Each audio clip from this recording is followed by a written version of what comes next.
You ready?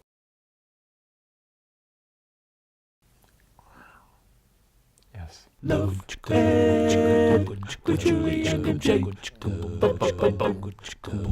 realize that our current series, Marry Early, Marry Once, could be perceived by some as just a little bit radical. Or rad, as the kids would say back in the 80s. And we should know because we were kids back in the 80s. And though they had nothing to do with early marriage, my sweet wife Julie actually espoused some pretty radical ideas back then too. Who, me? I'm supposed to be the normal person in these videos. Take her fervently held conviction in gender equality, which led her to declare that if a woman had the first child in a relationship, that the husband should bear the second just to keep things fair.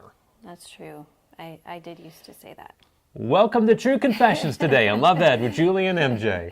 And we'll explain what having children has to do with the idea of marrying early. Now, in her defense, Julie did have some good reasons for being a little angry towards the male species. I was the only girl with 3 brothers, and they used the girl card on me a lot. So I developed just a bit of defensiveness about being a girl. I, for one, am very glad that you're a girl. But let's talk about this whole idea of men birthing babies. How would that work? That was just a line that I like to use to shock or humor people during my years of insisting that men and women should be able to do the same things. But it wasn't all for fun. Well, honestly, I wasn't excited about having kids. It was the 80s and feminism had been around for a while, so we weren't encouraged to think about having babies or to even desire them. And I would say it's even more like that today. Oh yeah, our own daughters consume many an American Girl book which encouraged them to follow your inner star. And you can be anything you want to be, including a moose. Or celebrate girl power. And almost none of that acknowledges a woman's unique ability to bear children. Which, when you think about that, I mean, a woman can literally bring forth life out of her body. That's an ability that rivals any superpower. But our culture doesn't celebrate that. So most of us grow up without having childbearing on our radar. Or maybe you want to have children, but you or other people have encouraged you to put a bunch of career and educational goals first. Today, we want to encourage you to look ahead and seriously consider what the current trend of later marriage has to do with women and children. For starters, when a woman's in her 20s, her chance of conception per cycle, ask your parents if you're not sure what that means, is somewhere around 20%. But when you hit your 30s, it's closer to 15%, which means your chances of getting pregnant are 25% less in your early 30s than they were in your 20s. Then in your late 30s, it drops to 10%, which means you're only half as likely to get pregnant at 35 as you would be at 25. And by age 40, it falls to 5%, which is why most women won't conceive in their 40s without medical intervention. So if you're not picking up on what we're laying down, as the age at first marriage climbs higher and higher, the chances of having children after marriage fall lower. Which may not cause you to bat an eye, because maybe you're like me and you're thinking, who's freaking out about having kids anyways? But Gallup surveys show that only 6% of adults 18 to 40 say they never want to have children. And that statistic has remained constant over the last 20 years. So there's a 94% chance that you'll likely someday want to have children. But 20 years of public opinion aside, there's 2,000 years of God's word, which says that having children is a blessing, always. Which is why we often refer to our own children as our little blessings. That may or may not be true, but time and time again, women in the Bible are blessed with sayings such as, may nations come forth from you, or may you give birth to thousands. I fear our female viewer might have just shuddered at the idea of birthing entire nations. And we get that. After 30 hours of labor, Julie handed my first son to me, and I'm not kidding, tell me I'm lying behold your one and only son. Obviously, I didn't stick to that declaration, just like I didn't stick to the idea of not having children at all. Forgetting about childbirth, I was never a kid person. I was an only child. who is looking for a wife to take care of me, not my children. But despite the difficulty level, we have found raising children to be the most fulfilling endeavor of our entire lives. Yes, true. And since we married young, we were blessed to be able to birth 3 children.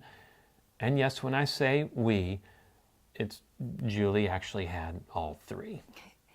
And then we had the time to adopt 2 more. Yeah, but there's something just as important as having the time to get pregnant or walk through an adoption process. A process which took us no less than 5 years. Yes. Starting our family while we were still young has meant having the energy to actually raise our family. Well, they're not all raised all the way yet. And it is a little harder in our 40s to have the energy to keep up with teenagers. But on that note, consider, if you're going to wait until your late 20s to seriously prepare for and pursue marriage, even if you can get pregnant in your 30s, you will be in your 50s before your first child graduates from high school. Yet, even as we say that, the point of this video is not to cause women to worry about their biological clock. No way. Matthew 6, Jesus asked the rhetorical question, who among you by worrying can add a single hour to his life? I have wasted more than a few hours worrying. More like years for me. But the fact is, worry will not make marriage or children come any sooner.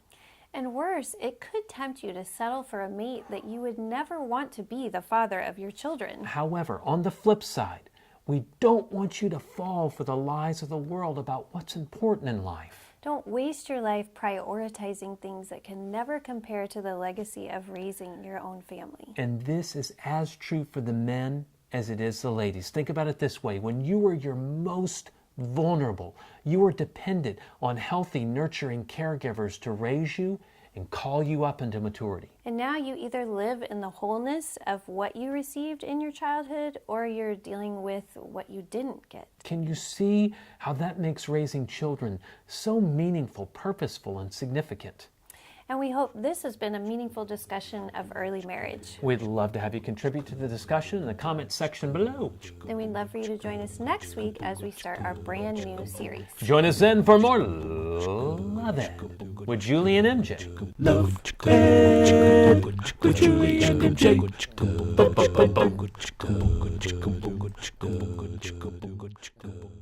The point of this video is not to encourage women to fret over their biological clock. No way. Jesus in Matthew 6 asked the rhetorical question, who of you bums? Who are you bums? That's definitely what he thought half the time. You idiots. May you have thousands, or may you have nations come forth from you. I fear our female viewer may have just shuddered at the idea of birthing entire nations. And we get that. Yes. After 30 years of labor. 30? Yes, after 30 years of labor, I was put in the, what is it, world records? You'd be put in the morgue. Amazing. Children are a gift from the Lord. Children are a gift from the Lord. Babies are his reward. Wee. Children are a gift From the Lord. I'm trying to think of the name of that. Betsy Hernandez, I think, is something Hernandez who sang that at the CD. Sounded very Spanish. Anyways. I've heard that in many a Mexican restaurant.